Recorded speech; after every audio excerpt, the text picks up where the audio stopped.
માંસ જમીએ ખરા પણ માણસ ક્યાં મળે બાપ? અરે ગમે તેટલી કિંમત આપો કોણ મરવા તૈયાર થાય બાપ? પણ શેઠ સગાર સાને ચંગાવતી રાણીએ નિર્ણય લીધો કે આપણે ચેલીઓ એકનો એક દીકરો દેવે ભગવાને દીધો છે અને આંગણે આજે જો સંત પધાર્યા હોય અને ભૂખ્યા જાય તો આપણો ધર્મ લાગે. એકના એક સંતાન માટે જેમણે માતા પિતાએ સંકલ્પ કર્યું કે એ દીકરાનો સંહાર કરી એનું ભોજન બનાવ્યું અને પધારેલા મહાત્માને આપણે જમાડી. આ ખબર ચેલિયાના ગુરુજનોને ખબર પડી કે ભણતો ચેલિયા તું ભાગી જા. તો કેમ ગુરુજી? તો તારા મા બાપે આજે એવો નિર્ણય કર્યો છે તમારા આંગણે કોઈ ધુતારો આવ્યો છે અને દૂત વિધાથી તારા મા બાપને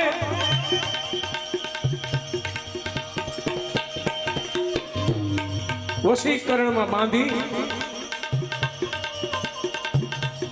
અને તારા મા બાપ જેમ સાધુ કહે છે એમ કરે છે અને છેલ્લે તને મારીને તારી રસોઈ બનાવીને એ સાધુ મહાત્માને જમાડશે.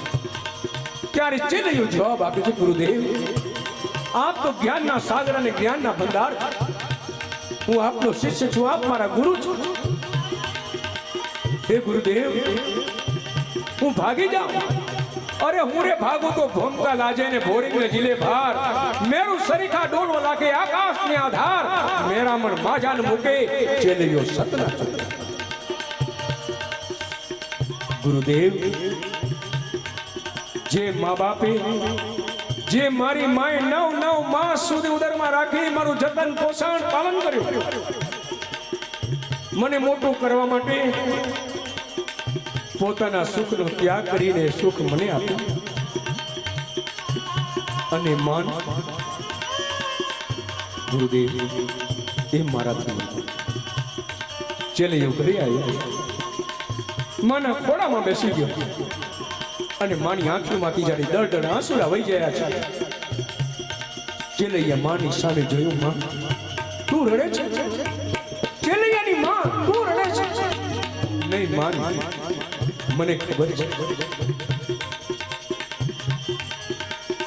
તું રડ નહીં માં, તું ચેલૈયાની માં છે.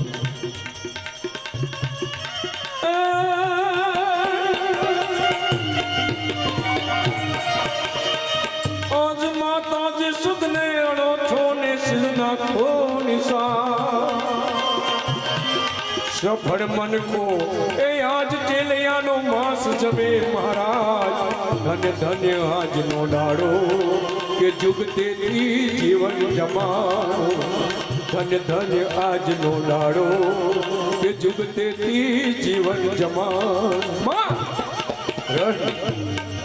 હાથમાં કટાર લે, કારણ તું જ મારું તે સર્જન કર્યું છે માં, તું અધિકારી છે. પણ બેટા હું તારી હત્યારી માં બનું? હા માં, એક વચન ને ખાતર, ધર્મ ને ખાતર માં તું હત્યારી નહીં બને. મને વિશ્વાસ કે ધર્મની જે રક્ષા કરે છે ધર્મ એની રક્ષા કરે છે, ધર્મનું જે ધારણ કરે છે ધર્મ એને ધારણ કરે છે. વિશ્વાસ ધન અને મસ્તક જુદું કરે, રસોઈ બનાવી પીરસ્યા એ નહીં ચાલે. જે ખરી વસ્તુ છે તમે સંતાડી રાખી અને આ જે ન કામનું એની રસોઈ બનાવી મને પીરસ્યું.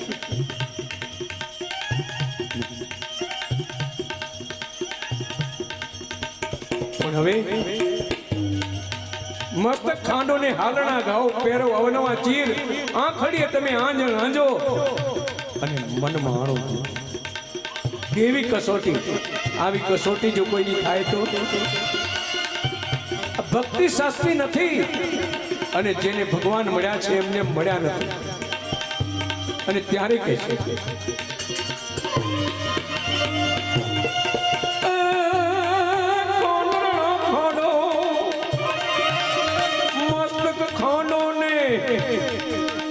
એ હાલરણા ઘાવો પેરો અવનવાથી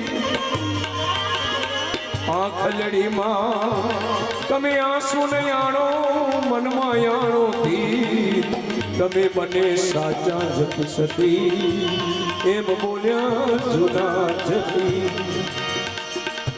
હા, મસ્તકને ખાંડનામાં ખાંડો, સામે સામે બેસો, હાલરણા ઘાવ. પણ શરત એવી કે જે સમયે તમે લગ્નમાં વસ્ત્રો પહેર્યા હતા, આભૂષણો પહેર્યા હતા, એમ સજાવટ કરી. પણ એક શરત, તમારી આંખમાં આંસુ ના આવવું જોઈએ. અને આંસુ આવશે તો એ ભોજન મને ખપશે. મનમાં ભોજન બનાવીને બેસી દીધા. ત્યારે કહ્યું, તમારું બીજો સંતાન છે એ આ એક જ સંતાન અમારો હતો, એ આપને અર્પણ કરી દીધો. તો બીજું સંતાન નથી? તો કે ના. અરે, તો હવે મને નહીં ચાલે. વાંજિયાનું તો મેં ખાતા જ નથી.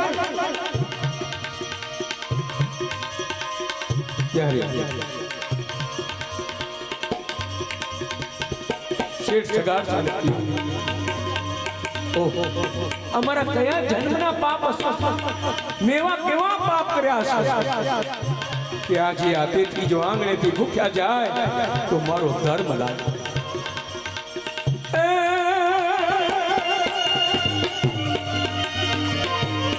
સગાણ સા કહે પૂર્વ જન્મ નાને પ્રગટ્યા મારા પા. ગુરુ તું ભાવ્યા એ ભૌતરી એને માર્યા માને બાપ. ડુંગરીએ દવ લગાડ્યા એને મારા ખેલ બધાયા. ડુંગરીએ દવ લગાડ્યા એને મારા ખેલ બધા. પણ ધર્મ પત્ની જે પતિનો ધર્મ સાચવે, પતિના ગમે તેવી આખરીમાં આખરી કસોટી આવી હોય, પતિ દરેક વસ્તુથી મૂંઝાઈ ગયો હોય, આર્થિક, માનસિક, શારીરિક, પણ જો અર્ધાંગીની એને થોડોક સહયોગ આપી દે, થોડો આશરો આપી દે, એના દુઃખમાં થોડીક સહભાગી બની જાય તો એ ગમે તેવું દુઃખ એનું સહેજે કરી જાય. ત્યારે ચંગાવતી કહે છે,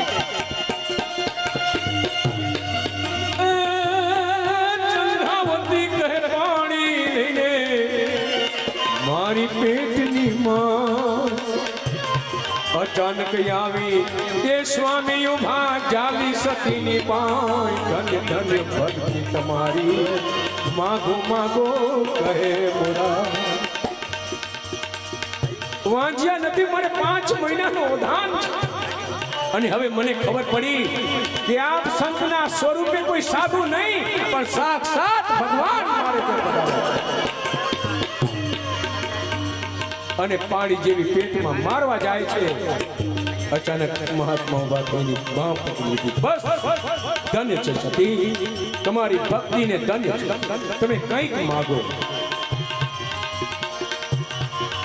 આપણા ઉપર ભગવાન પ્રસન્ન થાય તો કેવડું માગી લઈએ, કેમ બધું માગી લ્યો.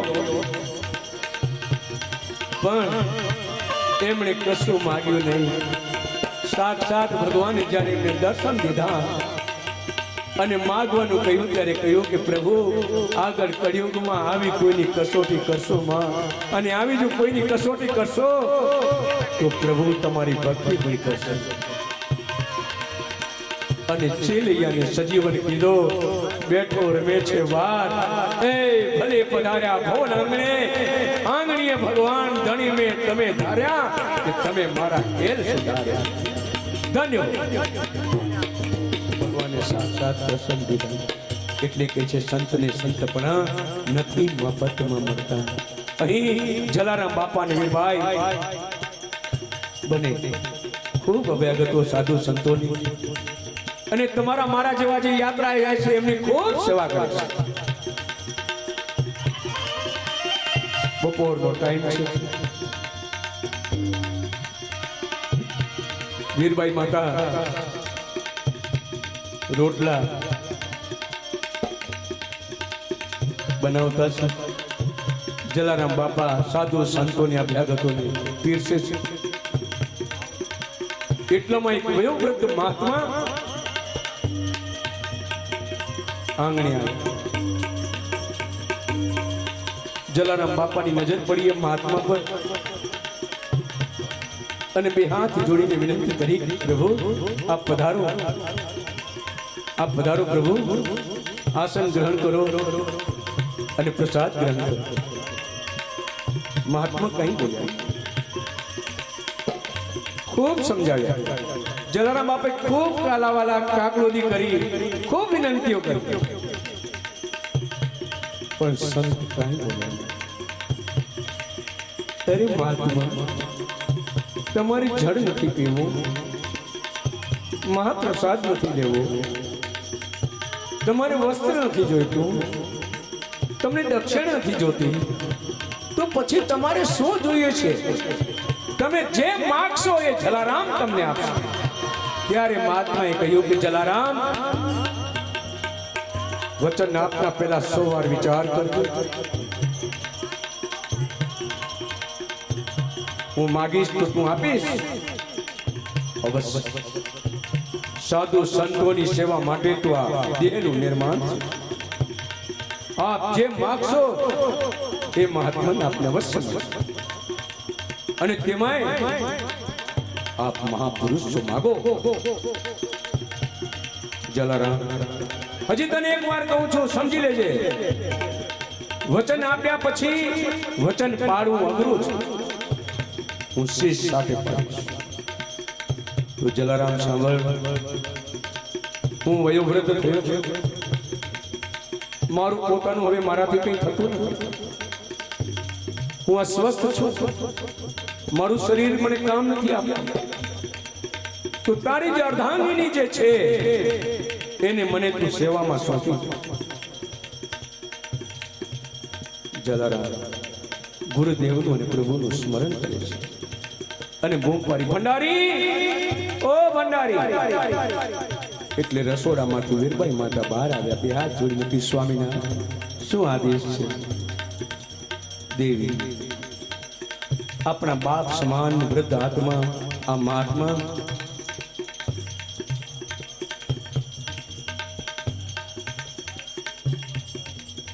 સેવામાં આપણે માગી રહ્યા છે. એના સેવામાં મને માગી રહ્યા છે. તો આપ મને જે આદેશ કરશો એ આદેશનું હું પાલન કરીશ. દેવી, હા ના,